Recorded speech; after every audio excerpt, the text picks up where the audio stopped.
Hi friends, next level PSCയുടെ പുതിയൊരു വീഡിയോയിലേക്ക് സ്വാഗതം. ഇന്നത്തെ വീഡിയോയിൽ നമ്മൾ പഠിക്കുന്നത് റിട്ടുകളെ കുറിച്ചാണ്. വീഡിയോ ഇഷ്ടമായാൽ നെക്സ്റ്റ് ലെവൽ PSCയുടെ ചാനൽ സബ്സ്ക്രൈബ് ചെയ്യാനും ഈ വീഡിയോയ്ക്ക് ലൈക്ക് ഇടാനും മറക്കരുത്. എന്താണ് റിട്ടുകൾ? മൗലിക അവകാശങ്ങൾ സ്ഥാപിച്ച് കിട്ടുന്നതിനായി കോടതി പുറപ്പെടുവിക്കുന്ന ഉത്തരവാണെന്ത് റിട്ടുകൾ. ഇനി ഇന്ത്യയിൽ ഏതൊക്കെ കോടതിക്ക് റിട്ടുകൾ പുറപ്പെടുവിക്കാം? സുപ്രീം കോടതിക്കും ഹൈക്കോടതിക്കും മാത്രമാണ് നിലവിൽ റിട്ടുകൾ പുറപ്പെടുവിക്കാൻ സാധിക്കുന്നത്. എന്നാൽ പാർലമെൻറ്റിന് മറ്റ് കീഴ്ക്കോടതികൾക്കും ഈ അവകാശം നൽകാവുന്നതാണ്. സുപ്രീം കോടതി ആർട്ടിക്കിൾ 32 പ്രകാരവും ഹൈക്കോടതികൾ ആർട്ടിക്കിൾ 226 പ്രകാരവുമാണ് റിട്ടുകൾ പുറപ്പെടുവിക്കുന്നത്. ഇനി ആർക്കൊക്കെ റിട്ട് ഹർജികൾ നൽകാം? പൊതു താൽപ്പര്യം സംരക്ഷിക്കാനായിട്ട് ഏതൊരു ഇന്ത്യൻ പൗരനും റിട്ടുകൾ സമർപ്പിക്കാം. എത്ര തരം റിട്ടുകളാണുള്ളത്? 5 തരം റിട്ടുകളാണുള്ളത്. Habeas corpus, mandamus, prohibition, certiorari, quo warranto എന്നിവയാണ് 5 റിട്ടുകൾ. ഇനി ഓരോ റിട്ടുകളെക്കുറിച്ച് നമുക്ക് വിശദമായി പഠിക്കാം. ആദ്യത്തെ റിട്ടാണ് ഹേബിയസ് കോർപ്പസ്. ഹേബിയസ് കോർപ്പസ് എന്ന ലാറ്റിൻ വാക്കിൻ്റെ അർത്ഥം ശരീരം ഹാജരാക്കുക, to have the body of എന്നാണ് അർത്ഥമാക്കുന്നത്. നിയമവിരുദ്ധമായിട്ട് ആരെയെങ്കിലും തടങ്കലിൽ പാർപ്പിച്ചാൽ ആ വ്യക്തിയെ സ്വതന്ത്രനാക്കി കോടതി മുമ്പാകെ ഹാജരാക്കുകയാണ് ഹേബിയസ് കോർപ്പസ് റിട്ടിലൂടെ ചെയ്യുന്നത്. അതുകൊണ്ട് തന്നെ വ്യക്തി സ്വാതന്ത്ര്യത്തിൻ്റെ സംരക്ഷകൻ എന്നറിയപ്പെടുന്ന റിട്ടും ഹേബിയസ് കോർപ്പസ് ആണ്. അടുത്ത റിട്ടാണ് മാൻഡമസ്. നാം കൽപ്പിക്കുന്നു, വി കമാൻഡ് എന്നൊക്കെയാണ് ഈ ലാറ്റിൻ വാക്കിൻ്റെ അർത്ഥം. ഒരു സ്ഥാപനമോ വ്യക്തിയോ നിയമപരമായിട്ടുള്ള അവരുടെ കർത്തവ്യം ചെയ്യാൻ വിസമ്മതിച്ചാൽ അതുമൂലം മറ്റൊരു വ്യക്തിയുടെ അവകാശം ഹനിക്കപ്പെടുന്നതായി കോടതി കണ്ടെത്തുമ്പോൾ അത് നിർവഹിക്കണമെന്ന് നിർദ്ദേശിക്കുന്ന കമാൻഡ് ചെയ്യുന്ന റിട്ടാണെന്ത്? മാൻഡമസ്. എന്നാൽ ഈ റിട്ട് സ്വകാര്യ വ്യക്തികൾ, പ്രസിഡന്റ്, ഗവർണർ തുടങ്ങിയവർക്കെതിരെ ഒന്നും പുറപ്പെടുവിക്കാൻ സാധിക്കില്ല. അടുത്ത റിട്ടാണ് പ്രൊഹിബിഷൻ. തടയുക, ടു ഫോർബിഡ് എന്നൊക്കെയാണ് അർത്ഥം. ഒരു കീഴ്ക്കോടതി അതിൻ്റെ അധികാര പരിധി ലംഘിക്കുന്നതായി കണ്ടാൽ അത്തരം ഒരു പ്രവർത്തനത്തിന് തടയിട്ടുകൊണ്ട് മേൽക്കോടതി പുറപ്പെടുവിക്കുന്ന ഉത്തരവുകളാണെന്ത്? പ്രൊഹിബിഷൻ. ഇത് ജുഡീഷ്യൽ, കാസി ജുഡീഷ്യൽ സ്ഥാപനങ്ങൾക്കെതിരെ മാത്രമേ പുറപ്പെടുവിക്കാൻ സാധിക്കുള്ളൂ. ഇവിടെ അന്തിമ വിധി വന്നിട്ടില്ല, അതിനു മുൻപേ വിധി പ്രസ്താവനത്തിന് തടയിടുകയാണ് പ്രൊഹിബിഷനിലൂടെ ചെയ്യുന്നത്. അടുത്തതാണെന്ത്? സെർഷ്യൂററി.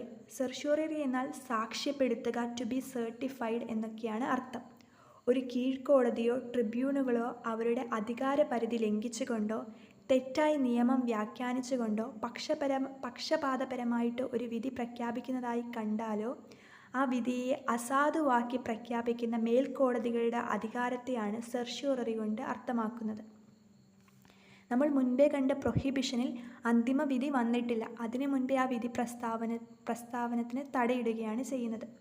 എന്നാൽ സെർഷ്യൂററിയിൽ അത്തരമൊരു അന്തിമ വിധി വന്നു കഴിഞ്ഞു, ആ വിധിയെ അസാധുവായിട്ട് പ്രഖ്യാപിക്കുകയാണ് സെർഷ്യൂററിയിൽ ചെയ്യുന്നത്.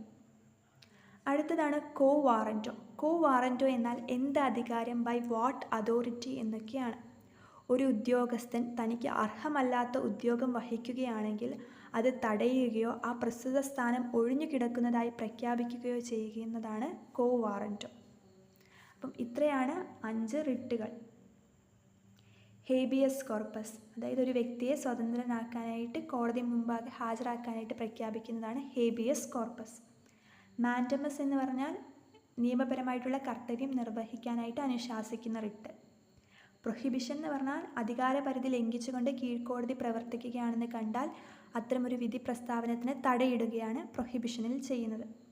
സെർഷ്യൂററിയിൽ തെറ്റായിട്ട് നിയമം വ്യാഖ്യാനിച്ചുകൊണ്ടോ പക്ഷപാതപരമായിട്ടുള്ള വിധി പ്രസ്താവനത്തിനൊക്കെ അസാധുവായിട്ട് പ്രഖ്യാപിക്കുകയാണ് സെർഷ്യൂററിയിൽ ചെയ്യുന്നത്.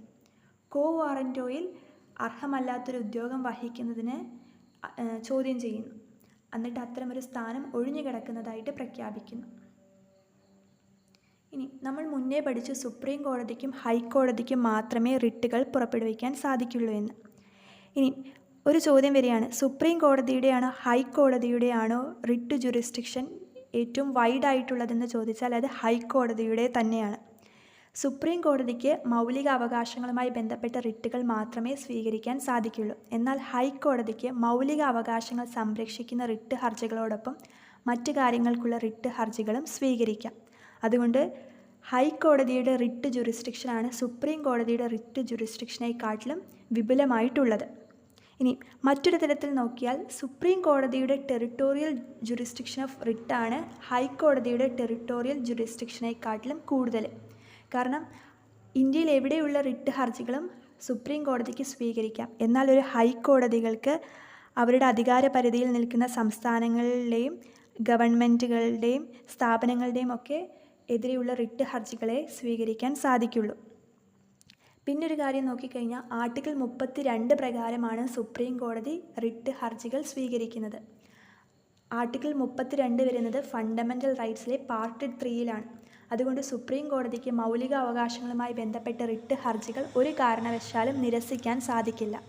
എന്നാൽ ഹൈക്കോടതികൾ ആർട്ടിക്കിൾ 226 പ്രകാരമാണ് റിട്ട് ഹർജികൾ സ്വീകരിക്കുന്നത്.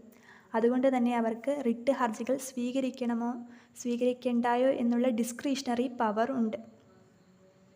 ഇത്രയാണ് ഈ വീഡിയോയിൽ ചർച്ച ചെയ്യുന്നത്. Thank you. വീഡിയോ ഇഷ്ടമായാൽ ഈ വീഡിയോയ്ക്ക് താഴെ ലൈക്ക് ഇടാൻ മറക്കരുത്. Thank you.